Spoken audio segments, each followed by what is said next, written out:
আমি চারটি বিষয়ের কথা বলবো যেগুলো রমজানে হয়তো কম বেশি আপনি করেছেন আল্লাহর তৌফিকে। সেই চারটি আমলকে আপনি যদি রমজানের পরেও ধরে রাখতে পারেন, আমি আল্লাহর কাছে বিশ্বাস করি, আল্লাহর কাছে আমার সুধারণা যে আল্লাহ তাআলা আপনার রমজানকে সাকসেস করেছেন, আল্লাহ আপনার রমজানকে কবুল করেছেন, কারণ আপনাকে আল্লাহ আবারও ইবাদতের তৌফিক দিয়েছেন। আর সেই চারটি কাজের প্রথম কাজ হলো, আমরা অনেকেই আলহামদুলিল্লাহ সারা বছর নামাজ নিয়ে অবহেলা কম বেশি করলেও রমজান মাসের সম্মানে, তাকওয়ার মাস হিসাবে, কোরআন নাজিলের মাস হিসাবে, শ্রেষ্ঠ মাস হিসাবে, ইবাদতের মৌসুম হিসাবে রমজানে অনেকেই পুরুষরা 5 ওয়াক্ত নামাজ মসজিদে গিয়ে পড়ার চেষ্টাটা করেছে। মা বোনরা ওয়াক্ত হওয়ার পর দেরি না করে তারা নিজ নিজ অবস্থানে নামাজটা আদায় করার চেষ্টা করেছে। রমজানের পরে এই 5 ওয়াক্ত নামাজ যেটা রমজান মাসে আপনি সঠিকভাবে করেছেন, এই নামাজটা যদি আপনি ধরে রাখেন, 5 ওয়াক্ত নামাজ কি শুধু রমজানের ইবাদত না রমজানের পরেরও ইবাদত? কি বলেন? 5 ওয়াক্ত নামাজ কি শুধু রমজানের ইবাদত? রমজানের পরেরও ইবাদত, পালনীয়। অতএব 5 ওয়াক্ত নামাজ যদি আপনি রমজানের পরে ধরে রাখতে পারেন, আপনার জান জীবন যেতে পারে, অনেক লস হয়ে যেতে পারে, কিন্তু ওয়াক্ত চলে যাবে আর আপনি নামাজ পড়বেন না। ইমানদারের দ্বারা এটা কল্পনাও করা যায় না, কোনো মুসলমানের জন্য এটা কল্পনা করা যায় না যে তিনি নামাজের ওয়াক্ত চলে যাবেন আর অবলীলায় তিনি অন্য কোনো কাজে ব্যস্ত থাকবেন, অসম্ভব। এর সাথে ইমানের সাংঘর্ষিকতা এই লেভেলের যে ওমর ইবনুল খাত্তাব রাদিয়াল্লাহু তাআলা বলেছেন, লা হাজ্জা ফিল ইসলামি লিমান তারাকাস সালাহ। যে ব্যক্তি ইচ্ছাকৃতভাবে নামাজ ছেড়ে দেয়, নামাজ ত্যাগ করে, অন্য কাজে মগ্ন থাকে, ওয়াক্ত চলে যায়, ইসলামে তার কোনো হিস্সা নাই, কোনো অংশ নাই, কোনো ভাগ নাই। সে নিজেকে মুসলিম দাবি করবার কোনো নৈতিক অধিকার নাই যে নামাজ ইচ্ছাকৃত পড়ে না, ত্যাগ করে। রমজান মাসের 5 ওয়াক্ত নামাজটা যদি আপনি সারা বছর ধরতে পারেন, এটাকে যদি আঁকড়ে ধরতে পারেন এবং ধরে রাখতে পারেন, তাহলে আপনি একটি আমলে সাকসেস। নাম্বার 2, রমজান মাসে আমরা অনেকেই আল্লাহর দেয়া তৌফিকে গুনাহ এবং পাপাচারের কাছ থেকে বেঁচে থাকার চেষ্টা করেছি। চোখের জিনা, কানের গুনাহ, হাত দ্বারা কৃত অপরাধ, নানাবিধ অপরাধ থেকে আমরা বেঁচে থাকার চেষ্টা করেছি। আল্লাহ তৌফিক দিয়েছেন। কেন? কারণ রমজান মাস তাকওয়ার মাস, গুনাহ ছাড়ার মাস, সেজন্য আমরা গুনাহ ছাড়ার চেষ্টা করেছি। এই যে রমজান মাসে আমরা পাপাচারের কাজ বর্জন করে থাকার চেষ্টা করেছি, রমজানের পরেও যদি এই চেষ্টাটাকে অব্যাহত রাখতে পারি, এটাকে যদি আমরা ধরে রাখতে পারি, ইনশাআল্লাহ আমার রমজান সাধনা সার্থক হয়েছে, আমার রমজান ইবাদত কবুল হয়েছে আল্লাহর কাছে। এটা বুঝার সবচেয়ে বড় আলামত হলো রমজানের পরেও আপনি আমল ইবাদতের পাশাপাশি গুনাহগুলো থেকে বেঁচে থাকার চেষ্টা করছেন। আপনি কোনো পাপের কাজ করতে যাচ্ছেন, মোবাইলে কোনো হারাম ভিডিও দেখতে যাচ্ছেন, হারাম কোনো বিষয় আপনি লিপ্ত হতে যাচ্ছেন, সাথে সাথে আপনার যদি আল্লাহর কথা স্মরণ হয় আর আপনি ওই হারাম থেকে নিজেকে বাঁচিয়ে রাখতে পারেন, তাহলে আপনার রমজান সাধনা সার্থক। আপনি আর কিছু না পারেন, রমজানের এই 2টি কাজ, প্রথমত 5 ওয়াক্ত নামাজ, দ্বিতীয়ত হলো যেই কোনো পাপাচার থেকে বেঁচে থাকা, এই 2টা যদি করতে পারেন তাহলে অনেকাংশেই আপনার রমজান সফল এবং সার্থক ইনশাআল্লাহ। প্রিয় ভাইরা আমার, আল্লাহ যেখানে বলেই দিয়েছেন ইন্নামা ইয়াতাকাব্বারুল্লাহু মিনাল মুত্তাকিন, আল্লাহ শুধু মুত্তাকিদেরটাই কবুল করেন। মুত্তাকি না হয়ে আল্লাহর কাছে কিছু উপস্থাপন করলে, পেশ করলে, দান দক্ষিণা করলে, কোরবানি করলে, নেকামল করলে আল্লাহ সেটা কবুল করেন না, মুত্তাকিদেরটাই কবুল করেন। অতএব আপনি মুত্তাকি কিনা তার পরিচয় হবে, তার প্রমাণ হবে আপনি পাপাচার থেকে বাঁচার জন্য সংগ্রাম করছেন কিনা। আপনি যদি গুনাহ থেকে বাঁচার জন্য সংগ্রাম করেন, চেষ্টা করেন, সাধনা করেন, পরিশ্রম করেন, নিয়ত করেন, ইচ্ছা করেন এবং এর জন্য আপনি পদক্ষেপ গ্রহণ করেন, তাহলে তার মানে হলো আপনি মুত্তাকি। যত বেশি গুনাহ থেকে বাঁচার চেষ্টা করতে পেরেছেন তত বড় মাপের মুত্তাকি। আর যত বড় মাপের মুত্তাকি, রমজানের ইবাদত তত বেশি আল্লাহর কাছে কবুল হয়েছে, সেই ধারণা আল্লাহর কাছে আমরা পোষণ করতে পারি ইনশাআল্লাহ। প্রিয় ভাইরা আমার, একজন সাহাবী নবী করিম সাল্লাল্লাহু আলাইহি সাল্লামকে জিজ্ঞাসা করেছেন, হে আল্লাহর রাসূল, কিভাবে আমি সবচেয়ে বড় ইবাদত গুজার হব, সবচেয়ে বড় আমলকারী কিভাবে হতে পারি? আমাদের কাছে বহু মানুষ কাগজ লিখে পাঠান, চিরকুট লিখে দেন যে হুজুর কোন আমলটা করলে বেশি সওয়াব হবে, আল্লাহ বেশি সন্তুষ্ট হবেন, আল্লাহর ইবাদত বেশি হবে কোন আমলটা করলে? প্রিয় ভাইরা আমার, নবী করিম সাল্লাল্লাহু আলাইহি সাল্লাম বলেছেন, ইত্তাকিল মাহারিমা তাকুন আবাদান নাস।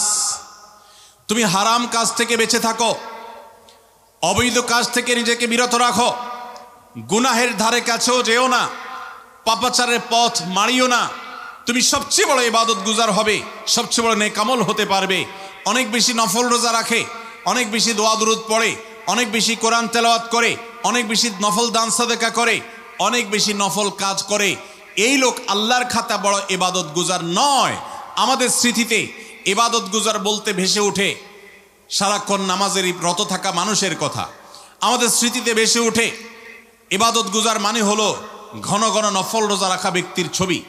আমাদের স্মৃতিতে ইবাদত গুজার বলতে ভেসে ওঠে যে ব্যক্তি অনেক বেশি নফল আমল, জিকির আজকার ইত্যাদিতে মাশগুল থাকে। অথচ নবীজি বলছেন, ইত্তাকিল মাহারিমা তাকুন আবাদান নাস।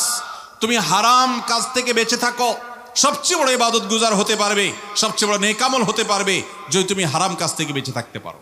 ভাইরা আমার, আপনি যদি আপনার এই দুই ঠোঁট দিয়ে কোনো কটু কথা, অশ্লীল কথা, গালিগালাজ এটা আপনার মুখ দিয়ে যদি বের না হয়, রমজানের আগে হতো, রমজান মাসে আপনি তওবা করেছেন, রমজানের পরেও এই সংগ্রামে আপনি জিতে আছেন, টিকে আছেন, আপনার মুখ দিয়ে কোনো অন্যায় হয় না, তার মানে হলো আপনি মুত্তাকিদের কাতারে শামিল হতে পেরেছেন, আপনি গুনাহ থেকে বাঁচতে পেরেছেন।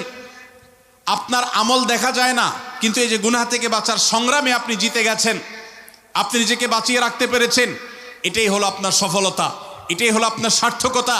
আজকাল নফল রোজা, নফল নামাজ, নফল দোয়া দুরূদ, নফল জিকির আজকার, নফল দান সাদকা করা মুসলমানের সংখ্যা কম নয় সমাজে।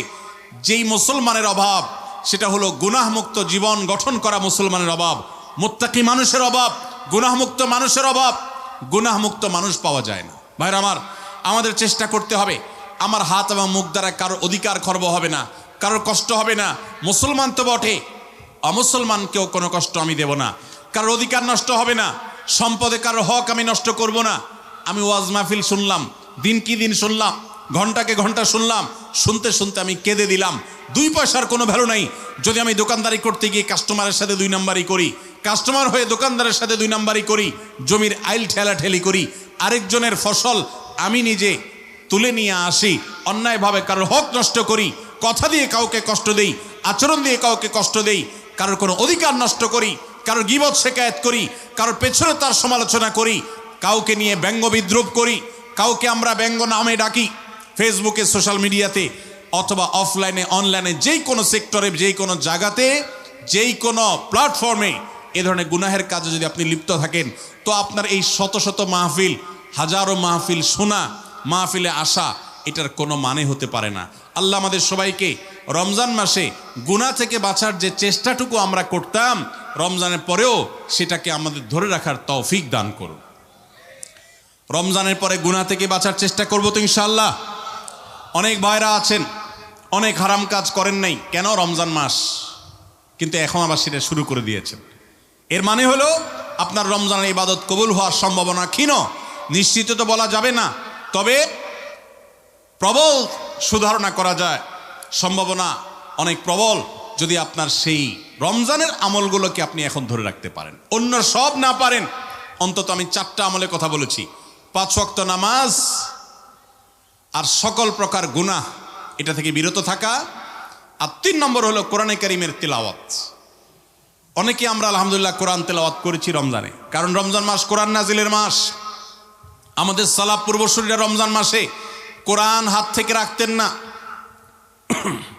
আমরা অনেকেই নিজে কোরআন খতম দিয়েছি, যারা খতম দিতে পারেন না একটু হলো তেলাওয়াত করেছেন, তারাবিতে হাফেজ সাহেবের কাছ থেকে তেলাওয়াত শুনেছেন, কোনো না কোনোভাবে কোরআনের সান্নিধ্যে এসেছেন। দুর্ভাগ্যজনক বাস্তবতা, রমজান চলে যাওয়ার সাথে সাথে আমাদের কোরআনের সাথে সম্পর্ক শেষ হয়ে গেছে, ঠিক না? ঠিক।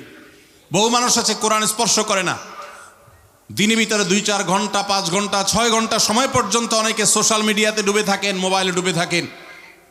সারাদিন কোরআনকে স্পর্শ করার জন্য 5টা মিনিট সময় বের হয় না, ঘন্টাকে ঘন্টা কোরআনের পরিবর্তে মোবাইল ফোনকে স্পর্শ করার সময় আমাদের হয়।